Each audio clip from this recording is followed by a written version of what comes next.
चलिए दोस्तों, आज बनाते हैं मकई यानी कॉर्न की 3 गुना फूलने वाली क्रिस्पी क्रंची कुरडई।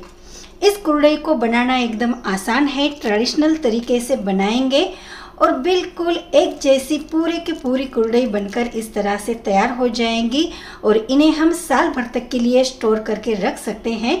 जब जी चाहे तब इसका यूज़ कर सकते हैं। तो मकई की इस कुरडई को बनाने के लिए हमने यहाँ पर लिए हैं कॉर्न्स यानी कि मकई। तो मैंने लगभग 1 किलो से थोड़ी सी ज़्यादा मकई होंगी ये। वैसे क्वांटिटी का कोई इशू नहीं है, जितनी क्वांटिटी में आपको कुरडई बनानी है उतने क्वांटिटी में मकई ले लीजिए। इसे पानी डाल दीजिए। पानी डालने के बाद ये जो हल्के हल्के दाने ऊपर तैर कर आएंगे तो इन्हें हम निकाल देंगे।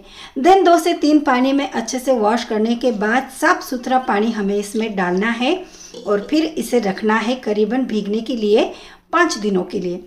5 दिनों में रोज़ हमें इसका पानी बदलना ज़रूर है। पानी बदलते रहिए, साफ़ सुथरा पानी डालते रहिए और फिर 6वें दिन हमें इसे इस तरह से निकालना है। तो देखिए ये जो झाग ऊपर दिख रहे हैं, मतलब अच्छे से हमारी जो मकई है 6वें दिन भीग चुकी है। तो अब हमें इस पानी को भी ड्रेन कर देना है और अब इसे निकाल लेना है मिक्सी जार के अंदर। तो नाखून से अगर हम इस तरह से एक दाने को दबाएंगे तो आराम से इसका टुकड़ा पड़ जाएगा, मतलब ये अच्छे से भीग चुके हैं। तो पानी ड्रेन करने के बाद अब हम थोड़ा थोड़ा इसे मिक्सी जार में डालेंगे। इसके साथ ही साथ थोड़ा सा पानी भी डालना है और इसे एकदम फाइन पेस्ट में हमें पीसना है। तो चलिए, हमने इसे इस तरह से फाइन पेस्ट में पीस लिया है और इसे डाल देना है एक किसी पतीले के अंदर। तो अब मैं इसे रात में पीस रही हूँ या फिर आप दिन में भी पीस सकते हैं। बस सभी दानों को पीसने के बाद आपको इसे ऐसे ही छोड़ देना है। तो करीबन 24 घंटे या फिर अगर आप इसे रात भर के लिए भी छोड़ देंगे तो पूरा जो पानी है ना वो ऊपर आ जाएगा। तो चलिए, अब पूरा का पूरा मकई को हमने इस तरह से पीस लिया है और इसमें पानी डालकर इसे अच्छे से मिक्सअप करेंगे। अभी काम पूरा नहीं हुआ है, अब हमें इसे छानना है। तो किसी बारीक छलनी का यूज़ करके हम इसे छान लेंगे। इस तरह से छानने से क्या होगा कि मकई का जो छिलका होता है, जिसे कोंडा कहते हैं, वो ऊपर हमारी छलनी के रह जाएगा। तो स्पैचुला का यूज़ करके पूरा का पूरा जो मिश्रण है इसे इस तरह से छान लेते हैं। आप चाहें तो इसे किसी पतले कॉटन के कपड़े से भी छान सकते हैं, लेकिन मेरी जो छलनी है ना एकदम बारीक वाली है, तो इस तरह से मैं छलनी से ही इसे छान रही हूँ। और ऊपर ये जो बचा हुआ है इसे हमें फेंकना नहीं है, इसे अलग से पतीले में निकाल लेंगे। तो पतीले में निकाल लीजिए या फिर इसे डाल दीजिए इस तरह से मिक्सी के जार में। तो पूरा का पूरा छानने के बाद सभी ये जो ऊपर बचा हुआ पार्ट है इसे निकाल लेती हूँ मिक्सी के जार में और इसमें थोड़ा सा पानी डालकर फिर से हमें इसे भी एक बार चर्न करना है। अब देखिए, मिक्सी में से निकाला हुआ जो बचा हुआ पार्ट था उसे छानने के बाद फिर से एक बार अब मैं इसे पतीले में डाल देती हूँ और इसमें थोड़ा सा पानी डालकर अगेन हमें इसे छानना है।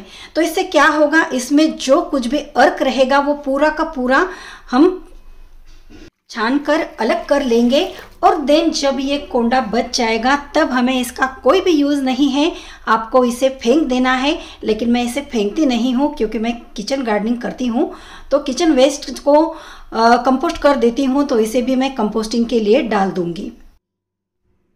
और ये जो बैटर यहाँ पर निकला है ये है हमारे काम की चीज़। तो चलिए, अब रात भर के लिए इसे ऐसे ही छोड़ देते हैं और नेक्स्ट डे मॉर्निंग में जब आप देखेंगे तो इसका जो पानी है ना इस तरह से ऊपर ऊपर आ जाएगा और पूरा जो बैटर है वो नीचे बैठ जाएगा।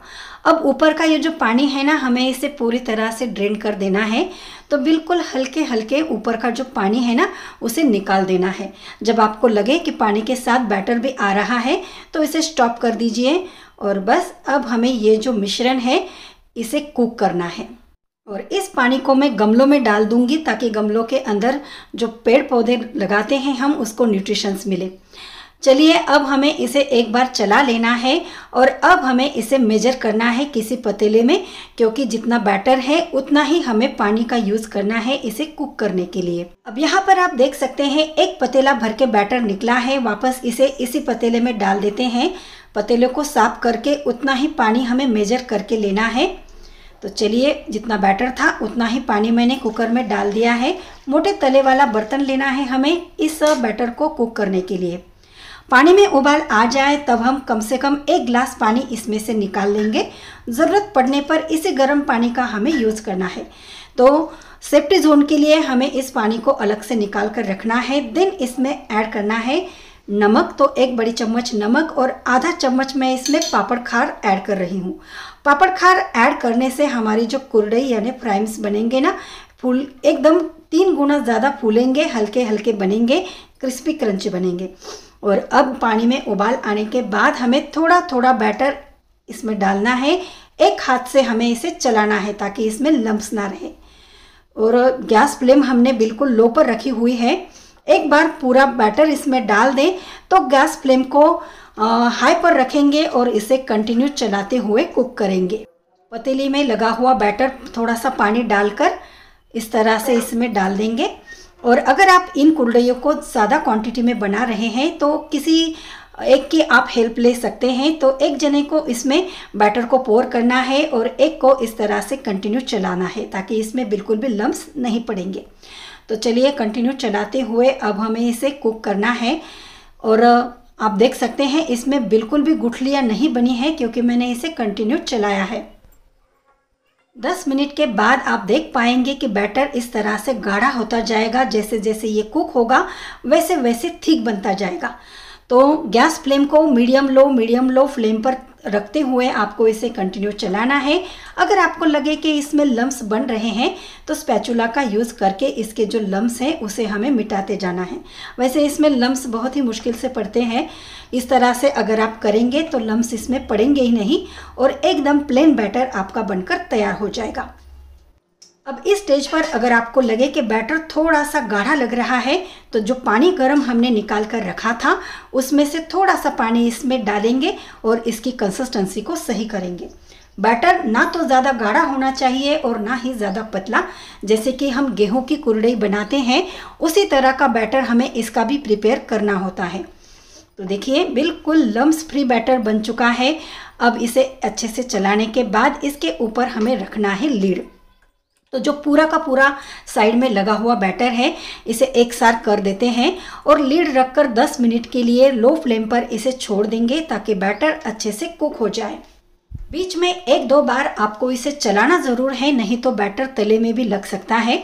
और इसीलिए मोटे तले वाला ही बर्तन आपको इस बैटर को कुक करने के लिए यूज़ करना है। सो देखिए, इस तरह से मेरे पास पीतल का कुरडई का सांचा यानी कि गैजेट है। आपके पास जो भी हो उसका यूज़ करें। तो जो 2 प्लेट्स होती है इसमें बारीक और बड़े छेद वाली, तो उसमें से मैंने बारीक छेद वाली प्लेट का यूज़ किया है इन कुरडइयों को बनाने के लिए।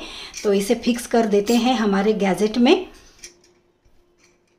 चलिए, अब 10-12 मिनट हो चुके हैं। इतने समय में हमारा बैटर भी एकदम बढ़िया सा कुक हो चुका होगा। तो लीड निकाल लेते हैं और फिर इसे एक बार चला लेते हैं। बैटर बिल्कुल भी तले में लगा नहीं है, बीच बीच में मैंने इसे चलाया था। तो अब बैटर कुक हुआ है या नहीं इसे चेक करने के लिए क्या करना है, ठंडे पानी से हाथ को गीला कर लीजिए और इस तरह से बैटर को चेक करिए।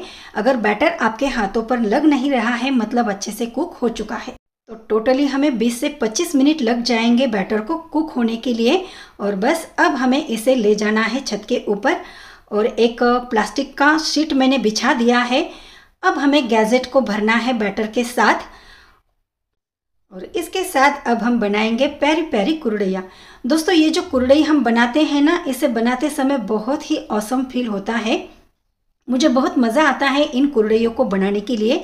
क्या आपको भी मज़ा आता है? मुझे कमेंट करके ज़रूर बताइए। बैटर गरम है तब तक ही हमें सभी कुरडइयों को तैयार कर लेना है।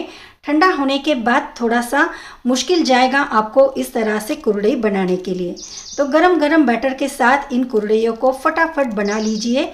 और जैसे कि मैंने कहा, आप हेल्प के लिए किसी और को भी साथ में ले सकते हैं। सो देखिए, इस तरह से सभी कुरडइयों को हमें बना लिया है और अब इसे 2 दिन की कड़ी धूप में हमें सुखाना है।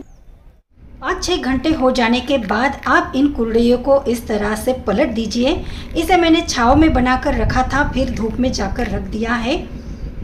तो इस तरह से ऊपर की साइड जो है ड्राई हो चुकी है। अब मैं इसे पलट रही हूँ और दोनों साइड से 2 से 3 दिनों की कड़ी धूप में अच्छे से सुखाने के बाद आपकी जो कुरडैया है इस तरह से स्टोर करने के लिए तैयार हो जाएगी। मेरे यहाँ इन कुरडैयों को आम रस के साथ खाया जाता है। आप इसे किस तरह से किस चीज़ के साथ खाते हैं मुझे कमेंट करके ज़रूर बताइए। और ये जो सभी फ्राइम्स है बिल्कुल एक ही साइज में बनकर तैयार हो चुकी हैं। कितनी बढ़िया लग रही है दिखने में भी। तो इसे बनाइए और आपके जो अनुभव है मुझे मेरे चैनल पर ज़रूर शेयर करिए। एक मैं आपको फ्राई करके भी दिखाती हूँ। बिल्कुल साइज में 3 गुना बढ़ चुकी है, फूल गई है और क्रश करके देखेंगे तो एकदम क्रिस्पी क्रंची, मुंह में जाते ही घुलने वाली कुरडई हमारी तैयार हो चुकी है। चलिए फटाफट चैनल को सब्सक्राइब कर दीजिए दोस्तों। तो फिर से मिलेंगे ऐसे ही नेक्स्ट रेसिपी के साथ। तब तक के लिए बाय और थैंक्स फॉर वॉचिंग।